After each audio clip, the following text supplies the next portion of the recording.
The Raven by Edgar Allan Poe.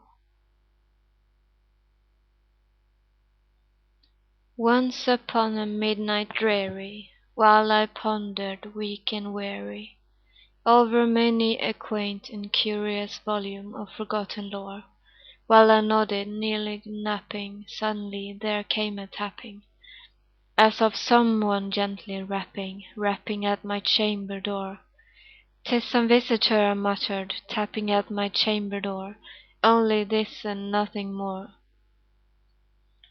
How distinctly I remember it was in the bleak December, and each separate dying ember wrought its ghost upon the floor.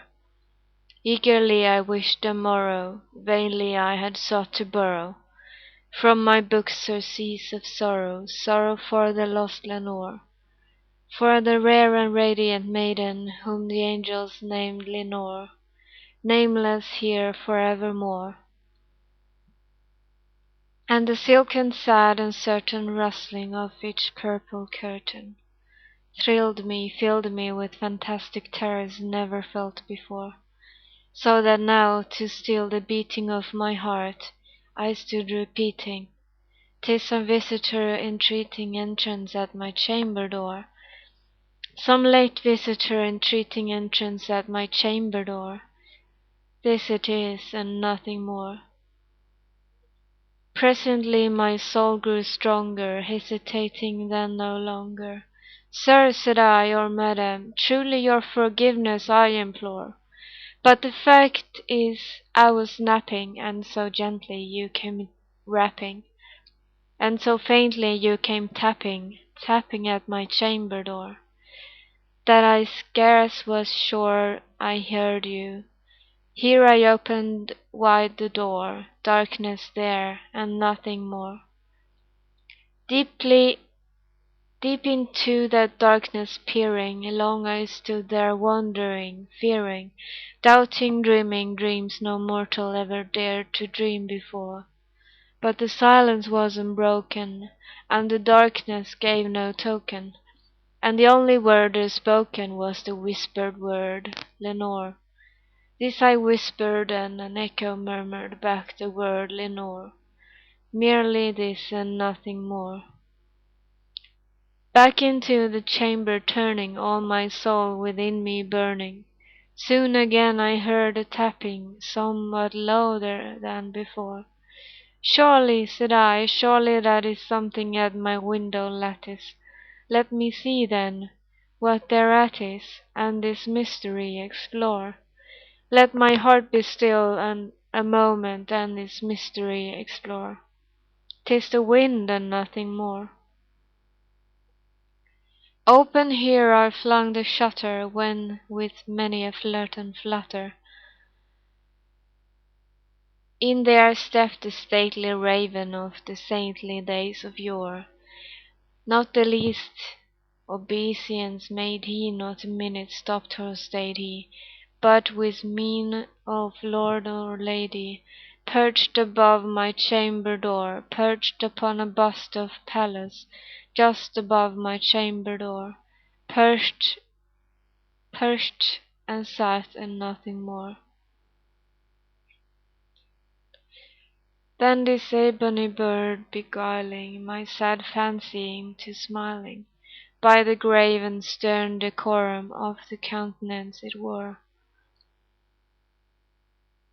"Though thy crest be shorn and shaven, thou," I said, "art sure no craven, ghastly grim and ancient raven, wandering from the nightly shore. Tell me what thy lordly name is on the night's Plutonian shore." Quoth the raven, "Nevermore." Much I marvelled this ungainly fowl to hear discourse so plainly, though its answer little meaning, little relevancy bore. For we cannot help agreeing that no living human being ever yet was blessed with seeing bird above his chamber door, bird or beast above the sculptured bust above his chamber door, with such name as Nevermore. But the raven sitting lonely on the placid bust spoke only that one word, as if his soul is that one word he did outpour. Nothing further than he uttered, not a feather than he fluttered, till I scarcely more than muttered, "Other friends have flown before, on the morrow he will leave me, as my hopes have flown before." Then the bird said nevermore. Startled at the stillness broken by a reply so aptly spoken, "Doubtless," said I, "what he utters is only stock and store, caught from some unhappy master whom a merciful disaster followed fast and followed faster till his songs one burden bore, till the dirges of his hope that melancholy burden bore, of never and nevermore." But the raven still beguiling all my sad soul into smiling, straight I wheeled the cushioned seat in front of bird and bust and door.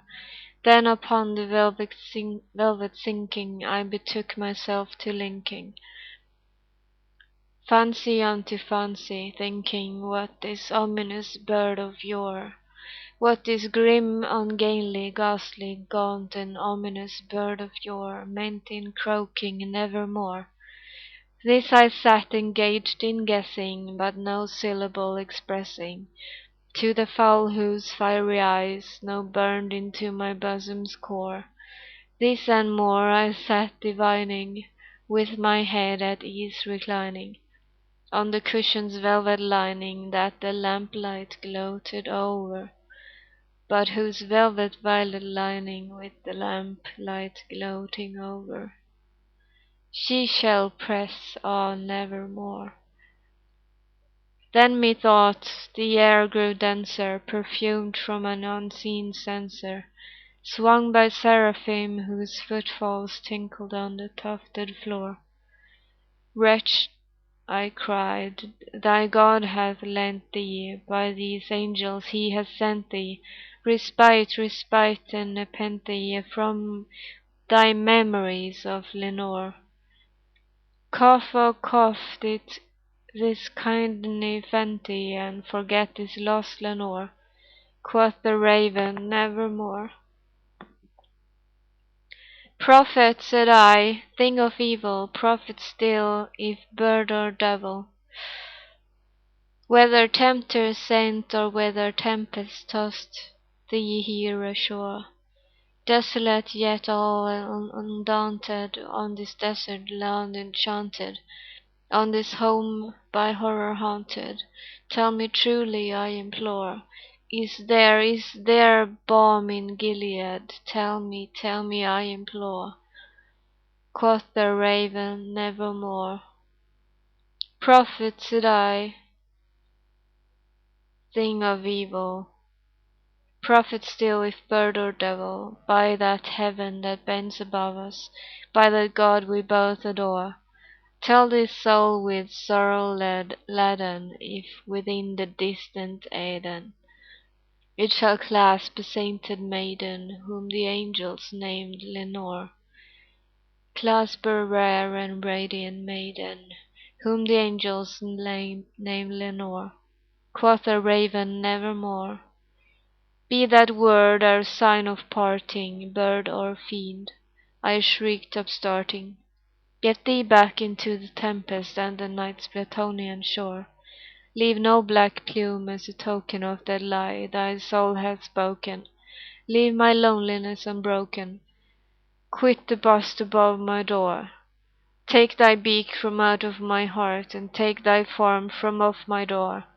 Quoth the raven, "Nevermore." And the raven never flitting, still is sitting, still is sitting, on the pallid bust of Pallas just above my chamber door. And his eyes have all the seeing of a demon that is dreaming, and the lamplight over him streaming throws his shadow on the floor. And my soul from out that shadow that lies floating on the floor shall be lifted nevermore.